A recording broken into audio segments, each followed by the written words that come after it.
Okay, how many of you are trying to save for major purchases simultaneously?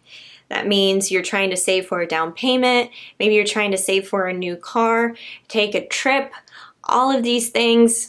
You know how it goes. So how do you do it simultaneously? I'm going to answer John's question in this video, but before we get started, if you want to talk about what's going on in your own financial world and get your questions answered, we can do so through Budget Bootcamp. It's my private budget coaching. I will link to that below if you're interested, but let's go ahead and hop into the video. Hey guys, it's Justine with Debt Free Millennials, the channel to help you crush your debt and live payment free. If you want to live a lifestyle that says, I don't owe anybody anything, then you absolutely have to subscribe to the channel and hit that like button if you like videos like this, in which I'm going to be answering John's question from inside of the Facebook group. I think this one we all struggle with a lot. So here's what he had to say. John asks, I have a few major purchases between $2,000 and $20,000 I know I want to make over the next few years. Is it better to knock out a bunch of the smaller spending goals first, similar to a debt snowball, or save big and do the most expensive ones first? They're the coolest ones. Saving for them gives me a bigger emergency cushion in the meantime, and I can earn savings account interest on the fund balance, but I don't get any cool stuff until later down the road. I think this is a great question because there's a couple of different things that I think John is thinking about. First is, how can you mirror your progress with paying down debt with your progress on saving up for purchases? I think that's a really smart way to get after your financial goals, by really just snowballing those payments to yourself to make the purchase. But the first thing when I think about saving for a lot of things together all at the same time is your priority. So what takes priority, and you can determine that by figuring out when would be the most ideal time, when would be the ideal date when you would like to make that purchase. So can you do it in 6 months down the road, thinking about like a new car, for example? Can you wait 2 years? Do you need it quicker than that? Now, I'm saving for multiple purchases simultaneously too. I'm saving for a down payment and I'm saving for a second car. And I had to ask myself, what's the priority and end date? Which purchase would I like to make first? And truth be told, the house. The house is absolutely something that we want to get after because the second car isn't really needed right now. So when I said that that's okay, that we can kind of hold off on the Jeep, then that means that I can still save for it, but maybe not save as aggressively as I would for the down payment. So I want to show you what it looks like inside of my budget, how I'm prioritizing that. So what I do is I make sure that majority of my additional income that I can set aside towards future purchases is going towards the priority purchase, which is the down payment. That's how I know what I'm valuing. That's the most important thing. So in this example, I'm putting almost $3,000 towards the down payment in a month.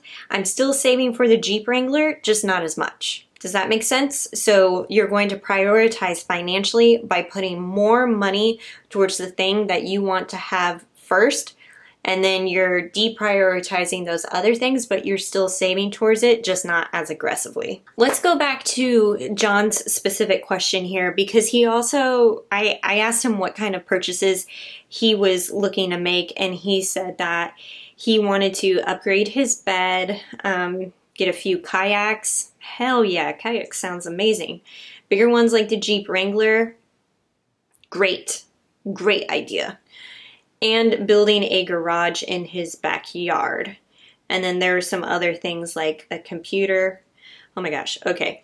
Home improvements, custom sauna, bathroom remodel, home gym, privacy fence, travel goals on hiatus for the time being, but oh my God. Basically, John is going to be building this amazing dream home with all of these things. So it sounds like you have a lot of things on your wish list. So what I would do is literally list this out on a spreadsheet and take a look at all of the major purchases, because this really is a wish list. You don't need all of these things, right? So it goes back to that contentment activity. Are you content with what you have now? I think it's awesome to dream big and have these purchases as a goal, and also be content with where you're at in this space right now. So make the list. So you'll have in column 1 what the item is, and then column 2 what the cost is. Then take a look at that list and quickly, don't even think about it, like 2 seconds. What is the number 1 thing on that list that gets you so excited, fired up? That should be the priority. And that's the same thing with what I did with the down payment in Jeep Wrangler in terms of prioritizing it and figuring out what I wanted, what gets me super fired up. In both ways, yes, I would love to have both, but that down payment, oh my goodness, I can taste it.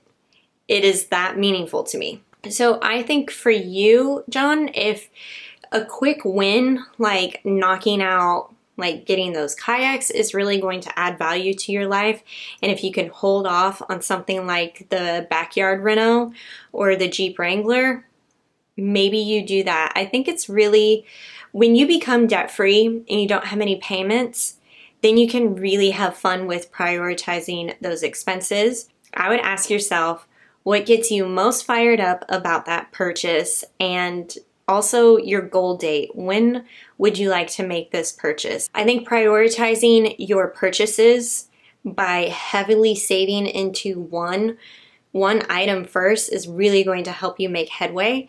So I saw this in a book, actually. I think it was called The Essentialist. Basically trying to move your energy in like 10 different areas. This is true for like just your frame of mind and what you're doing with your life. If you try to prioritize every little thing, you're basically deprioritizing everything. So your energy only moves this much when you are contributing and saving an equal amount for 10 different savings categories. So instead of just moving marginally in 10 different savings categories, maybe you really focus like 80% of your savings goes into that one major purchase that you want to make, and then that 20% can go towards some of the other savings purchases. So you're still saving for it, but that priority goal, that Jeep Wrangler, that kayak, that down payment, that gets the focus. Everything else you're saving for, and their time will come too, but I promise you, you'll make the most headway in this way if you are putting the bulk of your savings towards one major purchase, but you're still saving for the other stuff, so you feel like you are contributing in that way. I hope that helps you, John, and if you guys are interested in Budget Bootcamp, I will link to that in the description below for you to check out, and I'd love to know what major purchases you are saving for. Comment below. Is it a Jeep Wrangler, like me, like John? Let us know.